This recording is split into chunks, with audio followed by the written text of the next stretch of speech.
What's up guys, Dr. Doll here. Welcome to another video. This is part 3 of me dyeing a Marie Grace mold. And in the last video, we successfully dyed her this gorgeous medium dark skin tone.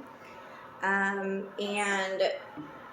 today we're going to be kind of just putting her together. So I've already restrung her, I've restuffed her. And so we're going to be kind of playing around with face paint. And I'm going to address the scuff that was on her cheek.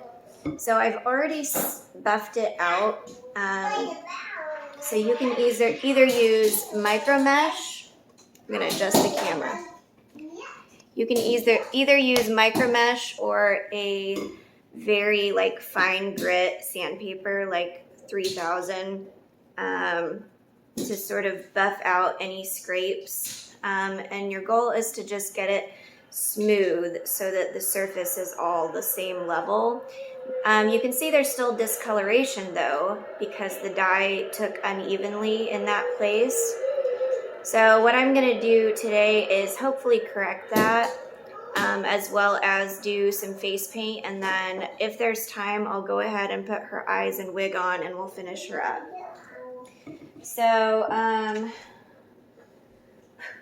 I think what we're going to start with is let's actually put her eyes in first. I know that's kind of backwards. A lot of people like to do the eye makeup first and then put the eyes in. For me, I really like to get a feel for their character, and that's hard to do when you're just looking into an eyeless head mold. So let's go ahead and put her eyes in. Now I'm super, super excited about these eyes. So these are Doll of a Kind eyes. We're going to be using this top one here. These are glass eyes. And this is the color Egypt by Doll of a Kind. And you can see that it is this yellowy green. And it has like a golden brown ring. There, that's better. It has a golden brown ring around the outside. It is absolutely stunning.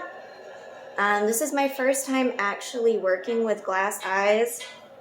I don't usually because they're expensive, number one. And number two, a lot of my clients are having dolls made for their kids. And so I just don't think glass eyes are really a great idea for children, you know, for obvious reasons. So I typically do acrylic, which this, the bottom eyes here, the teal speckle are,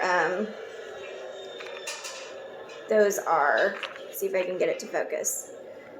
Those are acrylic, which acrylic are very beautiful too.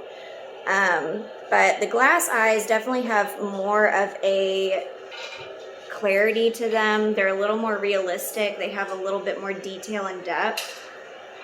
So I would really recommend glass eyes only for adult collectors or for dolls that are display only. They're not going to be played with because you don't really want glass, and children just don't really mix very well usually. So, but they are absolutely stunning. I think they'll look absolutely amazing with her new skin tone. So I'm really excited to work with them. Hopefully I don't scratch them. So let's go ahead and get some water boiling and then we'll put them in. Okay, I've got the head heating up here and I'm just waiting. One thing I really like about Doll of a Kind is that you can order the eyelids in different skin tones. So I actually ordered this in the darker skin tone, which I really like because then I don't have to paint it myself. Should be about done. Hey, watch the tripod, Betty. Alright, I'm going to go ahead and try and get these in. And Doll of a Kind eyes are also a little bit smaller, so hopefully they'll go in a little bit easier. And I'm really scared to push too hard since these are glass.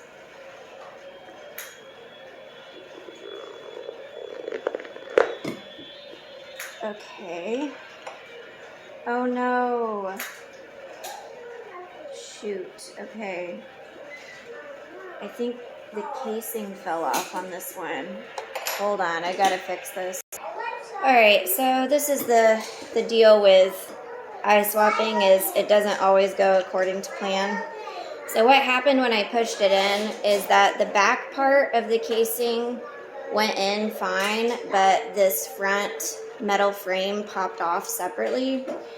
So when that happens, what I do is I just take a tiny bit of super glue on a Q-tip like this, and not on the sides because those need to be free, but on the top and on the bottom, I'll just put a tiny little dab of super glue just so that the case doesn't fall apart.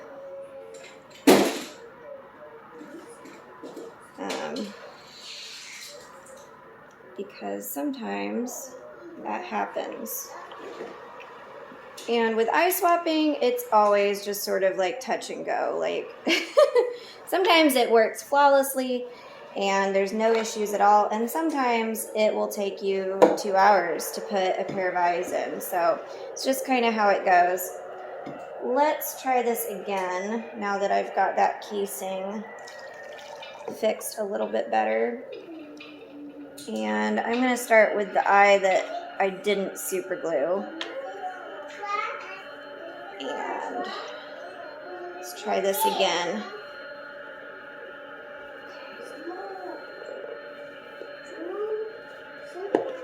Okay. I think that one went in good. I'm going to try really carefully to move this around without scratching the glass.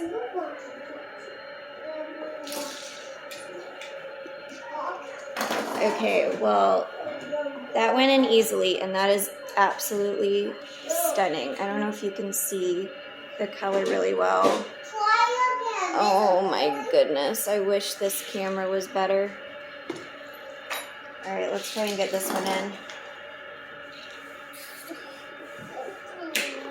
All right, don't fight me, don't fight me, don't fight me. Get in there. Okay, this one's a little bit lopsided, you can see, so I've got to rotate it. And I got to do it carefully, making sure that I don't... Ooh, this is so nerve-wracking. I really don't want to scratch this glass. Okay. Like I said, these glass eyes, not only are they fragile, but they're expensive. So if I scratch it, then it's like a lot of money down the toilet. And a lot of people that sell eyes put disclaimers on their website because it is such a finicky business. And it can go awry so very easily. So there's definitely a bit of luck involved. Okay, those are fairly even. I'm just sort of gently adjusting with my cuticle pusher here. Okay, I don't know if you can see. They're still not quite straight. Okay, I'm gonna adjust these a little bit more. Okay, well, I feel like those are fairly straight, and it is exactly the color I was hoping for. I wanted something that wasn't completely unnatural looking, but that also had like a little bit extra. So they are mostly a light green, and then they have a golden brown ring along the edge. So I'm pretty pleased with that. Okay, so now what I'm going to do is I'm going to start working on her makeup. I think what I'm going to do is painted upper lashes. And to start out, I need to do shadowing first, which is the lighter color. So I'm taking a little bit of black with this brown, and I'm making like a very dark brown color. And I usually put these on with a toothpick, and I may end up doing that anyways. But I bought myself a fine line brush.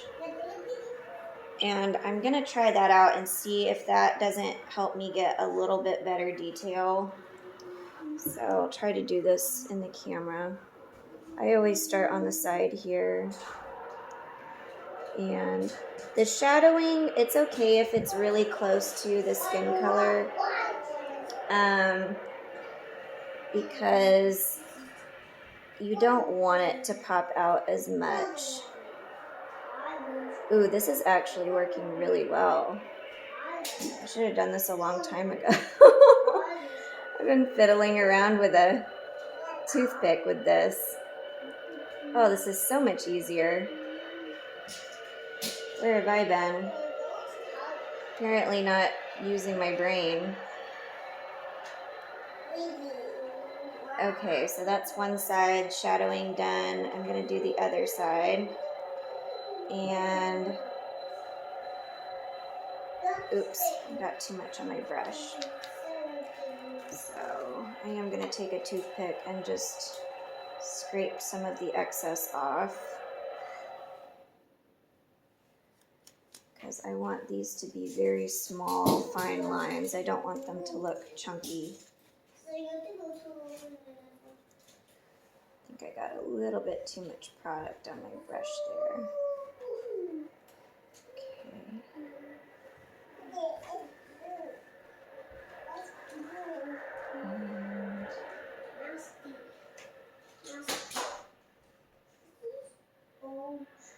Okay, just a little bit more on this side. Okay, pretty happy with that. Now I'm just going to go in with solid black and over pretty much exactly the same places. I'm going to stagger the lashes a little bit to create that shadowing effect.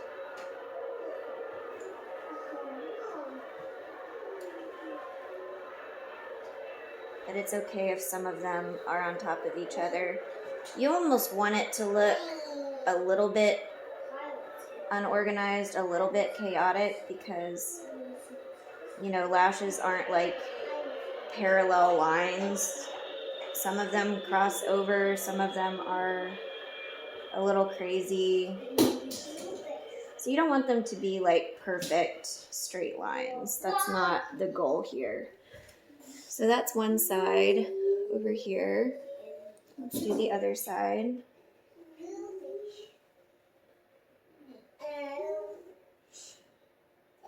This is my first time working with a fine line brush, and so far I'm liking it.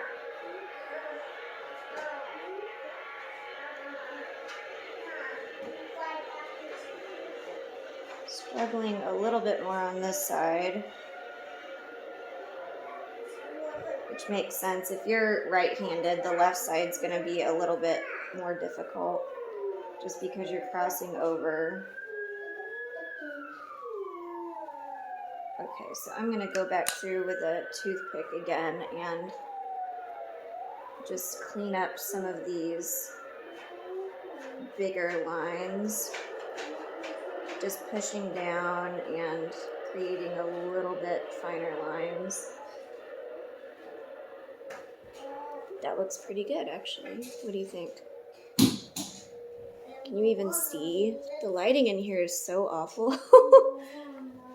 I'll have to, you know what? I wonder if let me turn this light off and maybe that will help.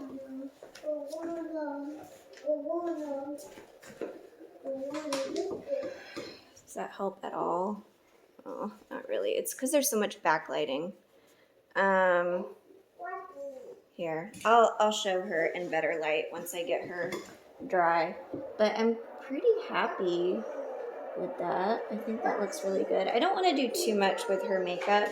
I really want her to just sort of have a natural beauty.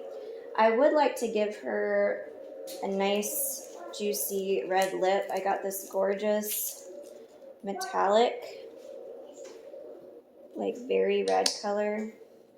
I kind of want to try it out. So I'm going to take just a splotch of that right there. Sorry, I didn't mean to flip you off. I'll use my index finger.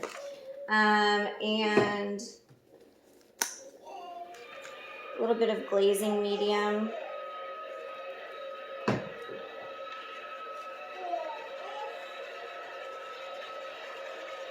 Mix that up.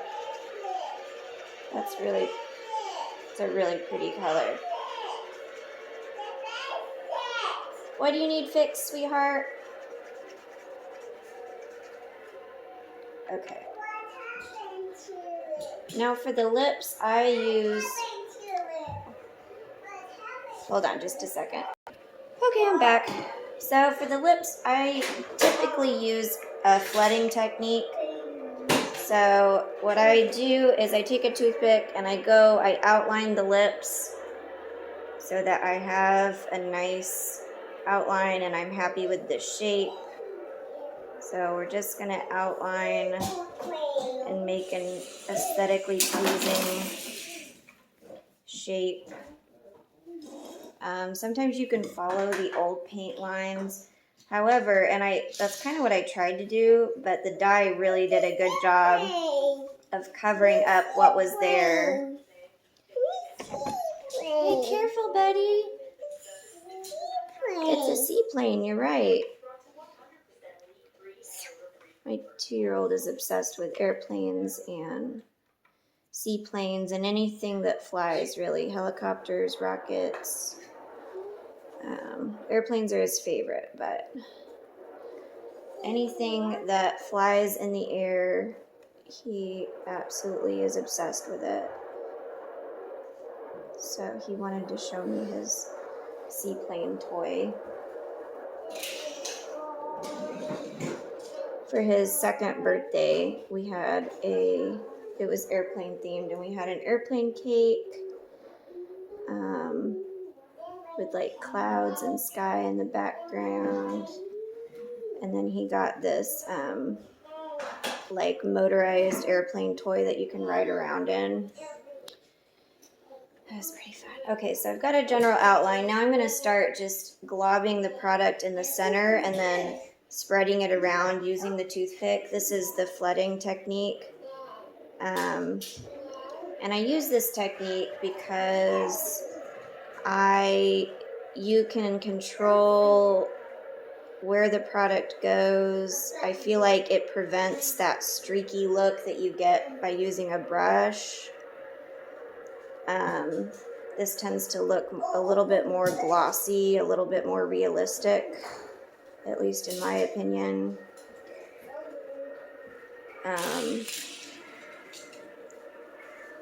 So I think this is a gorgeous color. It's just like metallic, deep, berry red. And then I use the other end of the toothpick to sort of scrape. If I make a mistake, I'll scrape the excess off with the dry end of the toothpick. So there's not really like a right or a wrong way to put the makeup on. Everyone uses a different technique. What happened to that grape? Do you want to eat that grape? I don't want to eat it. I don't know where it's been. Yeah. Here. Okay. On it. The hole on it. There's a hole on it. Well, that's where the stem used to be. Yeah. The stem used to be. Yeah, that's where the stem used to be. It's not a hole. It's just, that's where the The grape used to be growing on that stem. It grows out of the stem, that's right. And it goes out of the stem.